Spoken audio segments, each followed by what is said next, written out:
Hello, everyone. Thank you for attending this webinar that will be given by our senior experts, Sophie, Michel, and Annelies Vertommen. Sophie helps our clients with the evaluation of biological safety of medical devices. Annelies is our scientific improvement manager. She closely monitors changes in the medical devices regulatory landscape and has solid experience in helping clients setting up chemical characterization studies for medical devices. Sophie and Annelies are both members of the ISO 10993 committee. Sophie, I now turn the microphone over to you. Thank you for this nice introduction and good morning, everyone. Welcome for our presentation of this morning, which is going to be about chemical characterization of a combination device from biological evaluation plan to practice. My name is Sophie Michel. I am biocompatibility expert at Nelson Labs, and I am here with my colleague Annelies Vertommen, who is our scientific improvement manager at Nelson Labs. Hello, good morning, everyone. I hope you enjoy the presentation. And this morning, we propose you a duo presentation on each of our field of expertise, which is biocompatibility evaluation and chemical characterization of medical device. But first, what is a BEP and how can it be interesting for combination devices? So a BEP is actually a document in which you are going to outline which risk could occur to a patient when using your device and how we plan to mitigate those risks. So of course, it has to be performed before you run into testing, which would be the phase 2 of your assessment, and before you summarize the conclusion of this testing phase in a biological evaluation report to define if your medical device is safe or not to the patient. So why should we write a biological evaluation plan for combination products? But what are combination products? Combination products are defined by the FDA in 21 CFR 3.2, and there are three big classes of combination products. The first type of combination product is when the product is comprised of two or more regulated components that are physically, chemically, or otherwise combined or mixed and produced as a single entity. So this is, for example, the contraceptive implant, which is going to be implanted subdermally and release the drug product over several months and years. But it can also be a drug-coated stent where the drug is here to prevent the narrowing of the blood vessels over also a very long time frame. The second type of combination product is when two or more separate products are packaged together in a single package or as a unit. So this is, for example, if we consider the insulin pen, then the pen would be actually the medical device, but inside of it, there would be a cartridge with the insulin drug product. For a drug product inhaler, DPI, the inhaler would be the medical device and the cartridge inside of it would be the drug component. A third class of combination product is when a drug, device, or biological product is packaged separately, but then according to its investigational plan or proposed labeling, is intended for use only with an approved individually specified drug, device, or biological product. So for example, here, if we have such an inhaler, then this inhaler could only be used with one specific drug product, which is specified in the instruction for use. So this is a summary of the three kinds of combination products that exist. And today we will focus on the third type of combination product. So when a drug product and a device are combined together as per their instruction for use. So for such combination product, there is actually three big domains which intertwine each other. So first, of course, there is a device properties, because your device needs to be safe for use to the patient. It should not release anything toxic upon use. And then there is the drug efficiency, because you want the drug as it comes out of the medical device and is delivered to the patient to be as efficient as the drug when it came inside the medical device. And of course, all this is driven by patient safety, which is what we are aiming for. And the merging point between these three domains is biocompatibility. So biocompatibility is actually defined in ISO 10993, which is a series of many guidelines which are explaining how to evaluate the biocompatibility of your medical device in specific details. But I would say the first part is the one which really outlines the framework on the evaluation of biocompatibility for medical device. And the title of it is Biological Evaluation of Medical Device, Part 1, Evaluation and Testing within a Risk Management Process. And what is risk? This is defined in ISO 14971. This is a combination of the probability of occurrence of harm and the severity of that harm. And this is further summarized in the Annex A of ISO 10993-1 with the biological testing chart, in which each risk is summarized by an endpoint when its probability of occurrence is actually quite high. So here you see that depending on the class of medical device and how long is it used, there is several endpoints or risk actually that needs to be assessed for. And below each one of these biological endpoints, there is X or E. X means that it is a prerequisite information which is needed for risk assessment.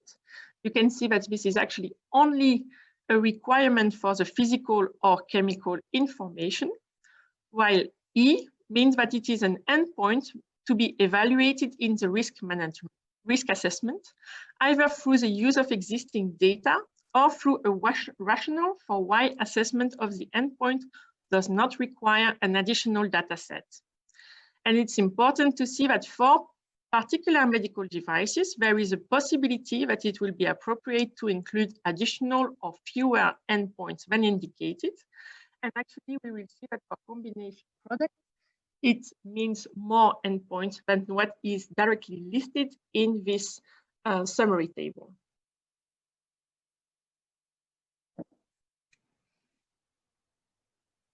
So what would we do in a biological evaluation plan?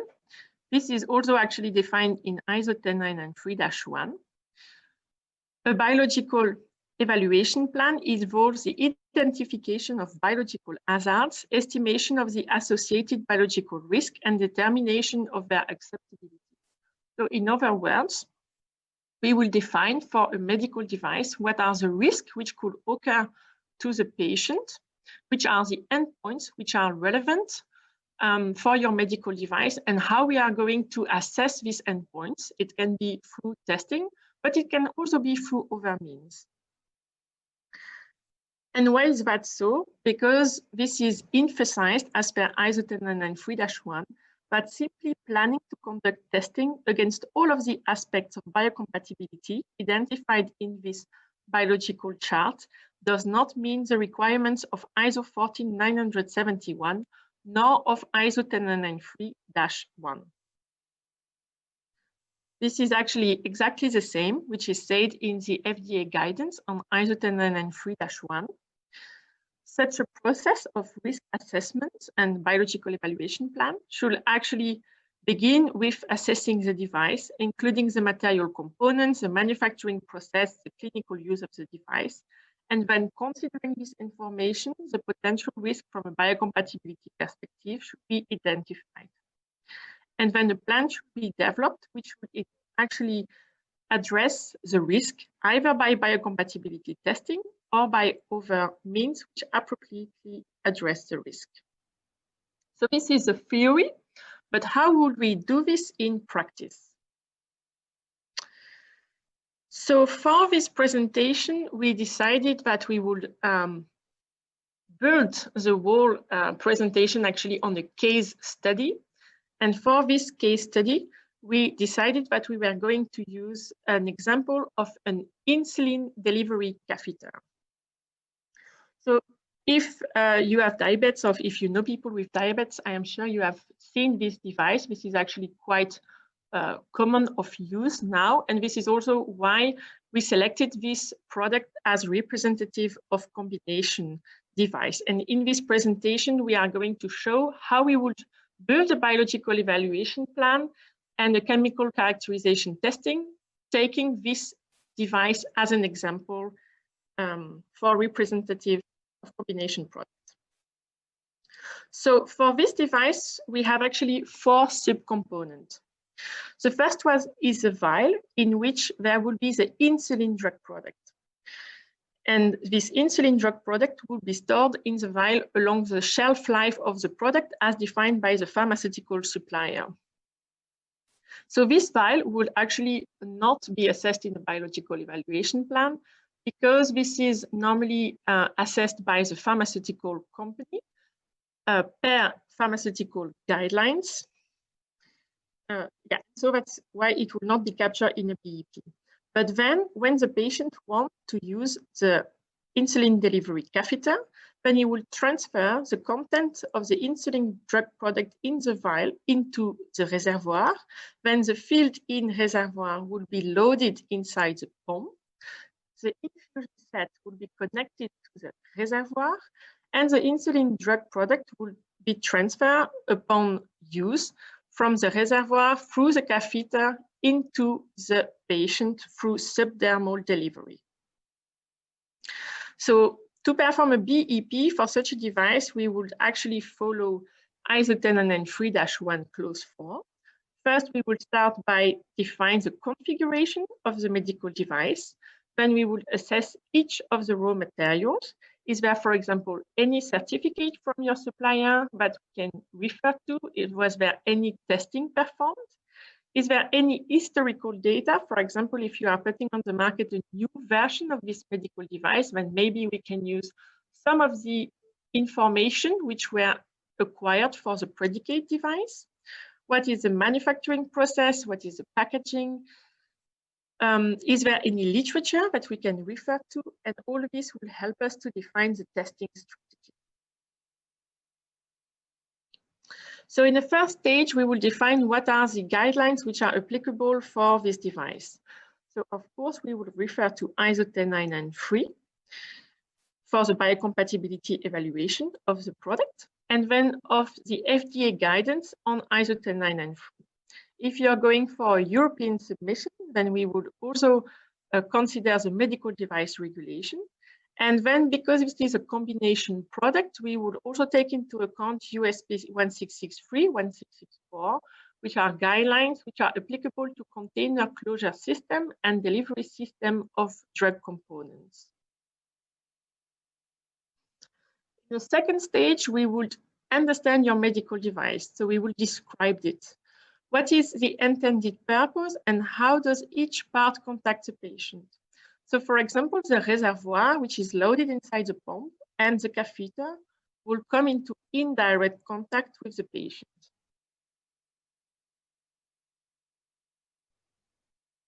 The sticky part, at the end of it, there is a sticky part which will be glued on the skin of the patient. And this sticky part will come into direct contact with the patient, but in a non-invasive manner because it is in contact with intact skin only. But then at the end of this sticky part, there is also a pointy part, which is going inside the patient to allow the delivery of the insulin drug product subdermally.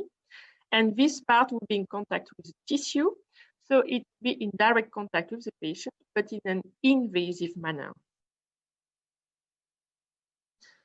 Then we would understand what is a drug product, which is going through the medical device. So in our example of the insulin delivery catheter, this is insulin only, but we can imagine some combination product where there could be a much wider range of drug products, for example. But even if you're dealing with only the one drug product, in our example, then we can think that maybe there could be different concentration of insulin depending on the need of the patient. And in our example, we can also imagine that there will be different speed of release of the insulin depending on the moment of the day. So this is something, the concentration and the speed of delivery, that we need to take into account, because it will come into consideration when designing the chemistry and the biocompatibility testing. Then we also want to take into account the frequency of use. So if we go back to our example of the insulin delivery catheter, then the reservoir and the catheter would actually only be used for 3 to 6 days as per the instruction for use. After 3 to 6 days, it will be discarded.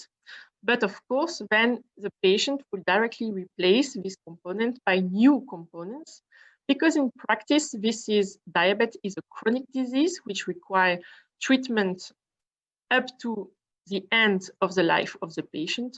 And so we will be dealing here with cumulative exposure taken into account with a permanent medical device, meaning in ISO 10993 consideration, a long-term device.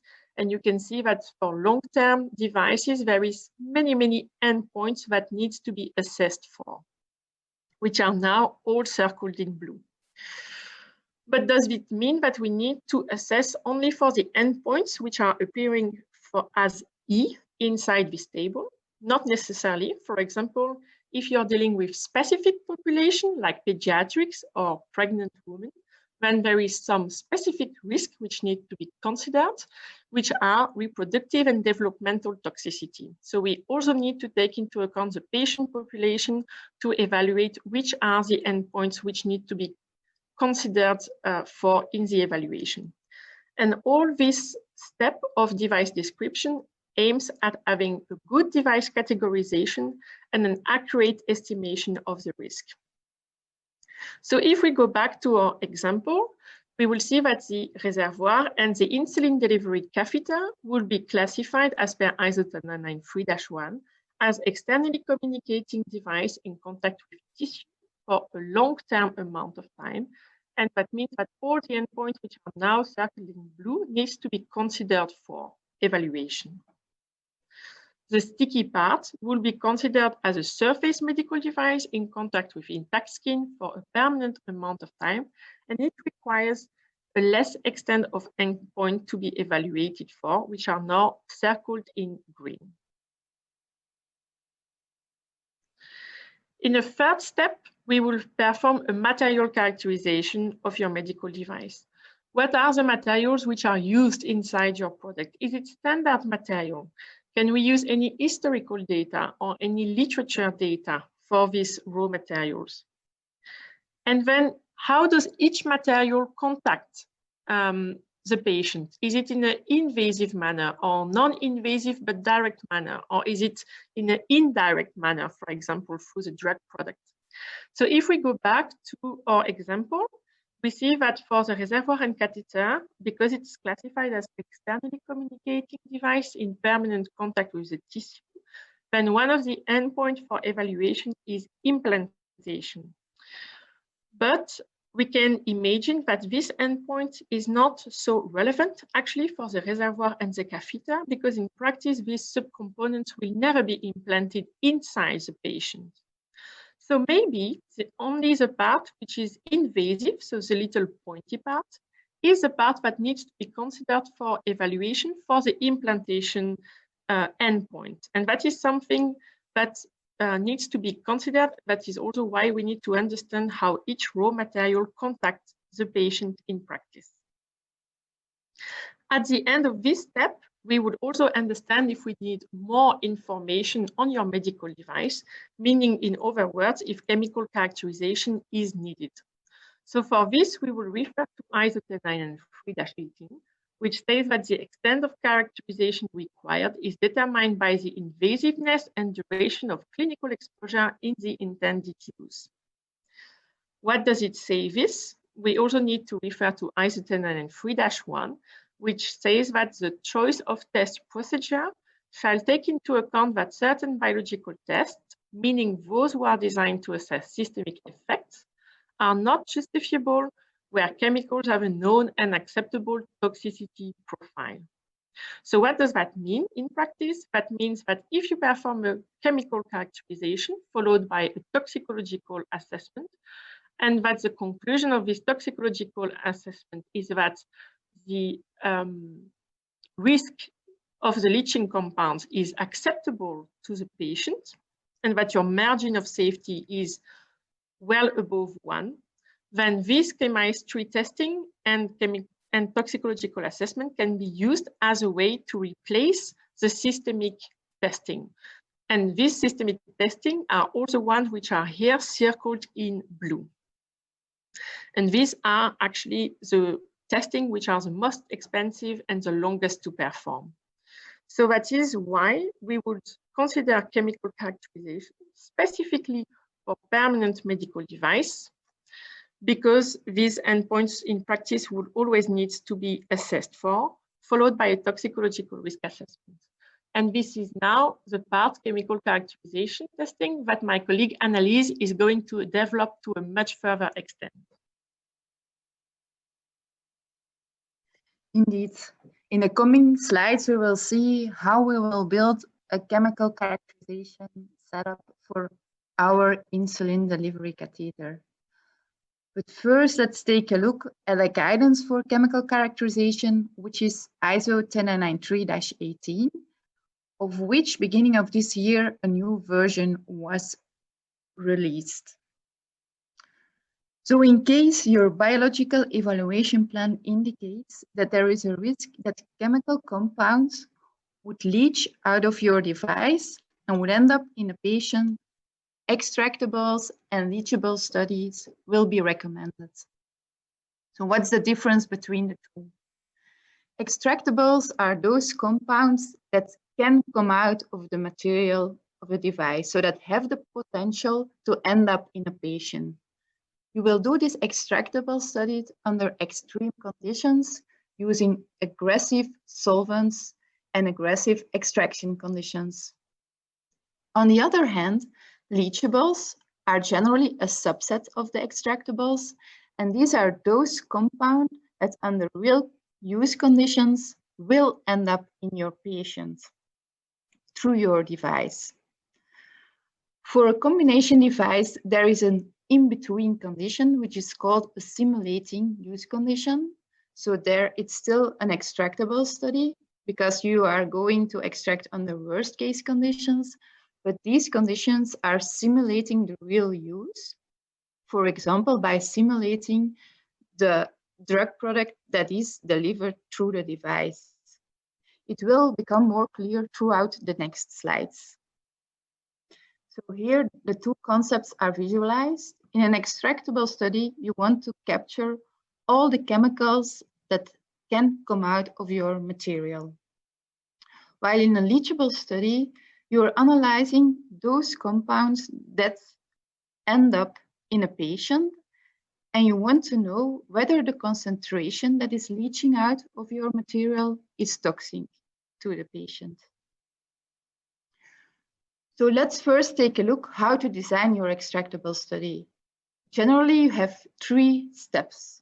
So the first step is, of course, you need to extract all those chemical compounds from your device. Then you need to detect the compounds. And finally, you need to identify and quantify them so a toxicologist can use the results in his tox assessment. If you would miss a compound, this could be a fatal error for patient safety. So therefore, it's important that you design your study in a good way. What is saying ISO 10993-18?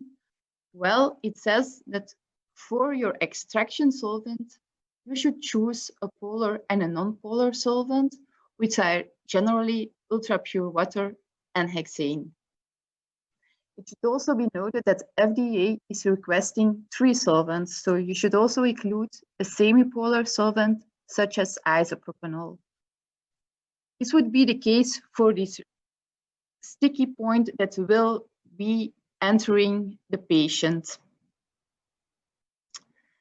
But what is saying ISO 10993-18 for combination devices? Well, it says you should consider the use of the medical device. Is there an interaction with specific solutions or drug products? Well, then additional extraction solutions should be added or used instead of this polar or non-polar solvent. You should also ask yourself the questions, is the contact direct or indirect? In case there is only indirect contact with the patient, one solvent representing the expected contacting fluid could be sufficient. This is called a simulation study. Moreover, in -18, it said that in case your clinical use solution can be analyzed in a straightforward manner, it would be the case for saline infusion bags, then extractable testing can be replaced by leachable testing directly. So for combination devices with indirect contact, such as our insulin delivery device, we should ask ourselves the question, what is the contact solution? So in this case, we have our reservoir coming in contact with the insulin solution and also the delivery catheter. Then we take a look at our insulin solution, which is containing salts, has a certain pH, and also contains organic substances. For your simulation study, you will need to select the solvents that would contain also this salt. Could be, for example, 0.9% sodium chloride in water. To have a worst case condition for your pH, you can bracket your pH. It means that you go lower than your actual pH and you also go higher than your actual pH. For example, if you have a pH of 7, you can bracket it between 5 and 10. And then your organic content should exceed the percentage in your actual insulin solution. So for example, when your percentage organic content is 20%, worst case could be to use a 50% isopropanol in water solution. Then if you have selected your extraction solvent, you should go to your extraction conditions. In ISO 10993-18, the following extraction conditions are proposed. It's going from simulated use conditions for devices with limited contact to exhaustive extraction conditions for devices with long-term contact. But we will focus today on combination devices, and there exaggerated extraction conditions are preferred. Exaggerated means more than normal. It could be that you increase temperature, or you can also increase time. So let's say your device is used at room temperature for 24 hours. Well, then you can do the extraction at 50 degrees for 24 hours, so increasing the temperature. Or you can also choose to do the extraction at room temperature, but then for 72 hours instead of 24 hours. For our insulin delivery device, we would propose to increase temperature and keep the time normal. So if you have defined your extract or you have made your extract, then you need to detect all the chemical compounds. And in your biological evaluation plan, there will be a proposal for the analytical techniques to be used, as well as for the analytical evaluation threshold to use. For the analytical techniques, there is a difference between the use of screening techniques and targeted techniques. As the word says itself, a screening technique is going to screen for all possible compounds. It is used in case you do not have a clue which chemical compounds you will find in your extract. So the good side is that you will capture all the compounds. The downside is that you will not retrieve a full quantitative result, as you do not know on beforehand which compounds you are looking for, So you cannot include a calibration curve in your study setup. On the other hand, you have the targeted methods, where you're really going to target specific compounds. The downside here is that you can miss compounds which you are not targeting, but the good side of these targeted methods is that you will retrieve a full quantitative results. You can compare it a little bit with net fishing at sea, where you will capture fish of all sizes in your net, and with fly fishing, where you really want to target one specific fish species.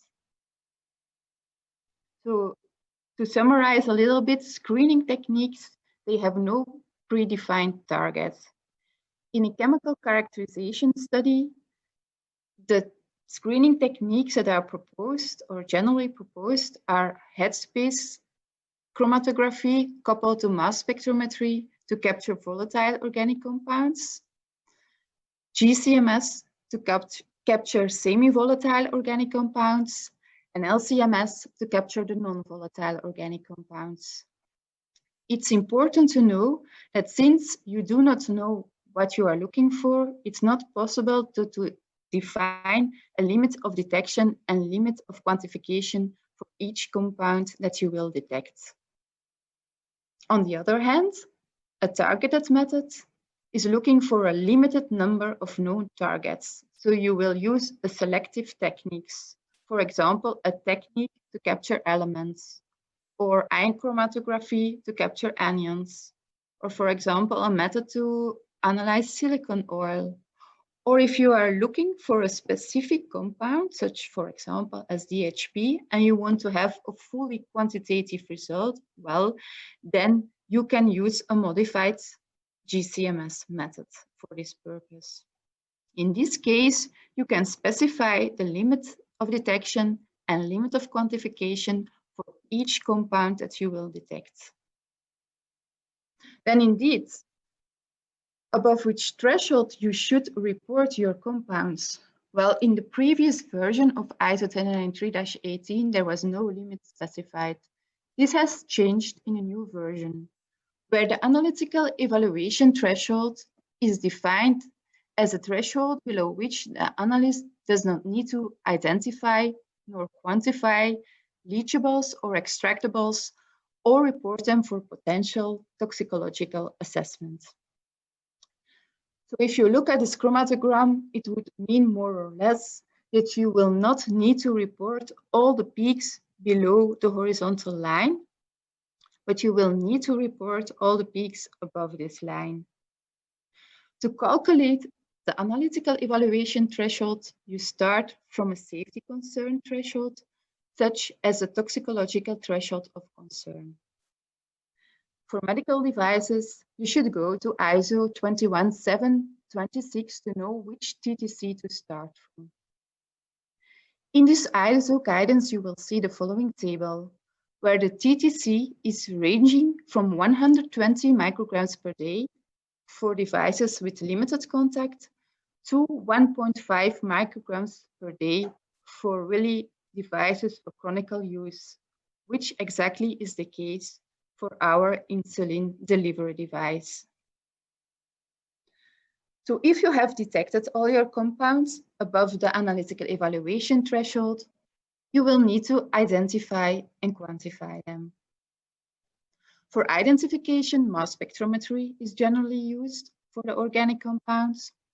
For quantification, there is a distinction between estimated to full quantitative results, as also explained in ISO 10993-18. So the result of your chemical characterization study is a table in which all the chemical compounds that have been detected are listed. It is really important that you indicate in your chemical characterization report the identification level.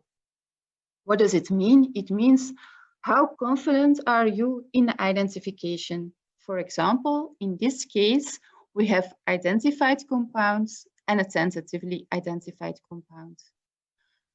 It's important that you indicate in your chemical characterization report what this means. Well, for an identified compound, we are 100% sure of the identifications since we have a confirmation of this identification with an analytical standard of this compound. The tentatively identified compound, on the other hand, we are only certain of the compound's class. This is important information for your toxicologist. Then you will also see the concentration of the compound that has been detected. For this concentration, it is also important that you indicate in your chemical characterization report how confident you are about the reported concentrations, as it can range from estimated for the screening techniques to fully quantitative for the targeted techniques. If you indicate this information in your chemical characterization report, well, then the toxicologist knows how certain the detected concentration is. Then, in case you want to put your device on the European market, of course, as you all know, you will need to take into account the MDR and more specifically, the general safety performances requirements as specified in Annex 1. As you all know, MDR is asking to use harmonized standards. Unfortunately, -18 is not harmonized yet, but then MDR is saying you need to use state-of-the-art, or in other words, you need to use the most recent version of your standard. These GSPRs are also important for the drug-device combinations who are falling under Article 117 and should go through the notified body, which will check whether or not it's compliant with the GSPRs.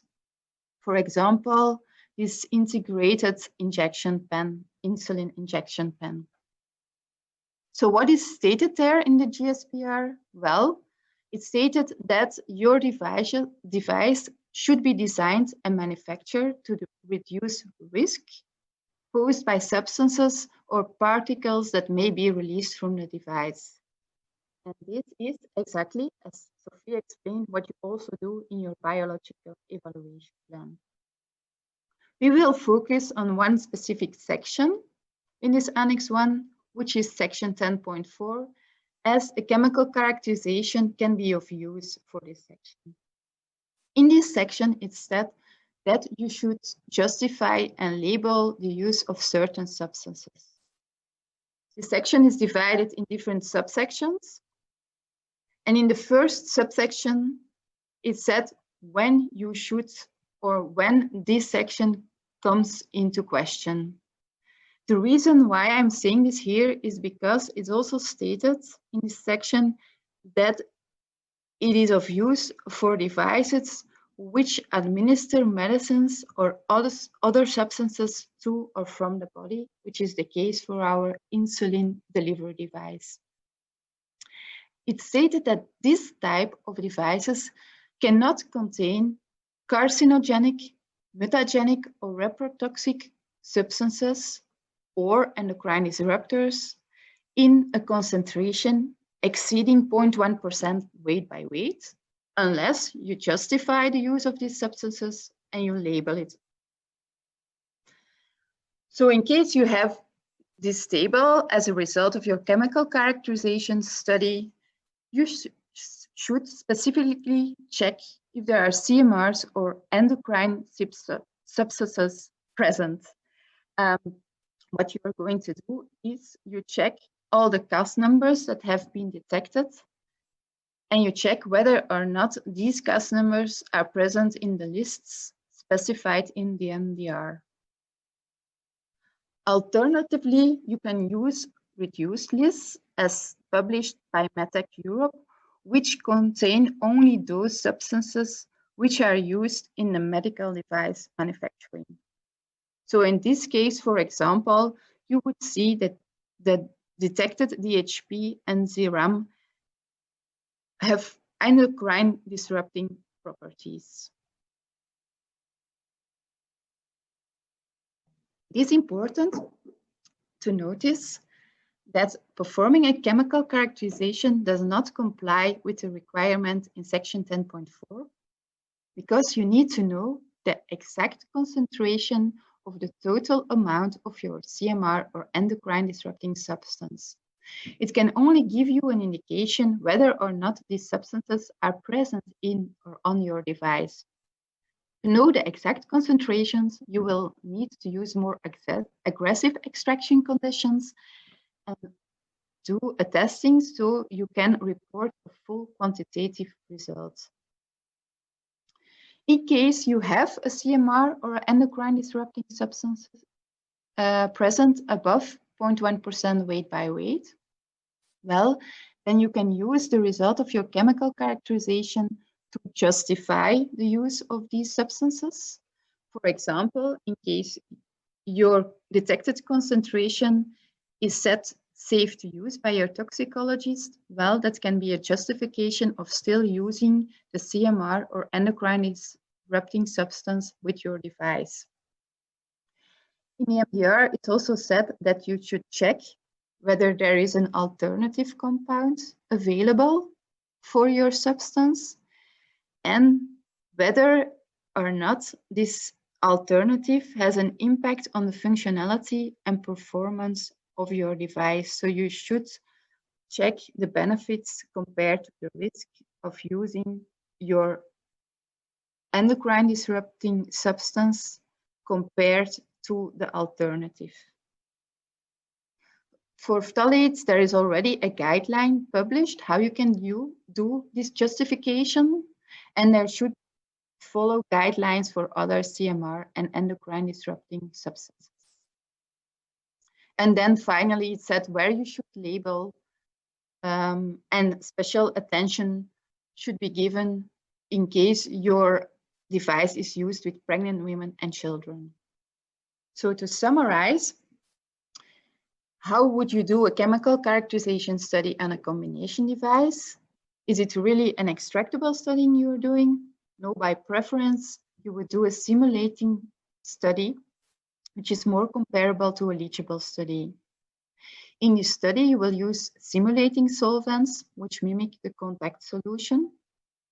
You will use exaggerated extraction conditions, and it can be exaggeration in time or temperature. You should take into account a screen for CMRs and endocrine disrupting substances for MDR compliance. And the result of your chemical characterization study goes to a toxicologist who will evaluate whether the reported concentrations are safe for use in a patient. If for some compounds the margin of safety is close to 1, he will say you will need to go to a subsequent leachable study.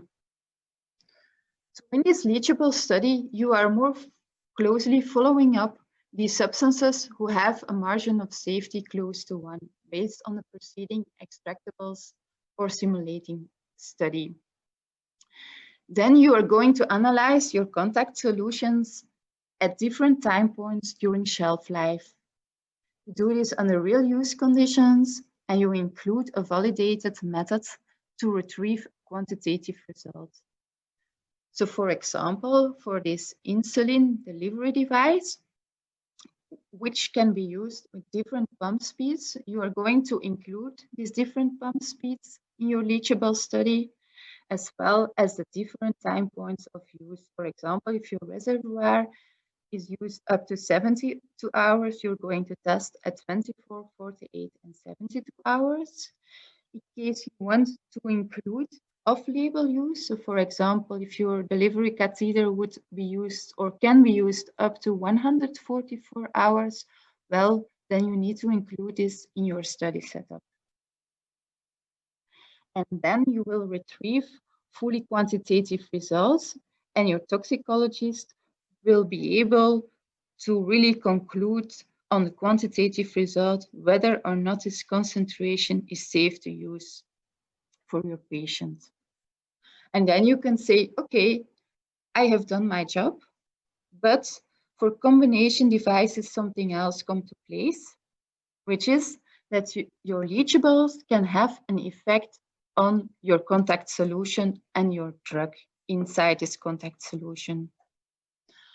So you should also take into account that there can be an interaction between your drug and a device, or of your device and the drug. So what does it mean?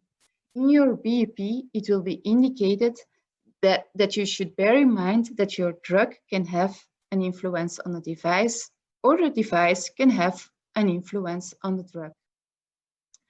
It's also mentioned in the MDR, because there it said that you should check the compatibility of your device with the medicinal products, and that you will need to check the performance of both the medicinal product and of the device.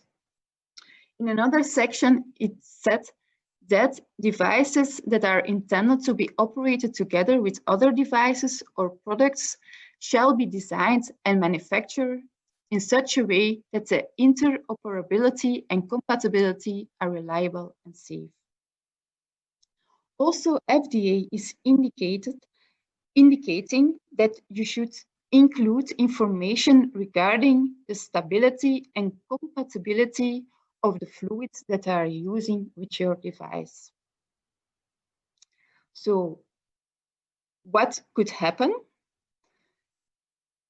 We performed a study in which one type of device, so the same device, was tested with different insulin solution.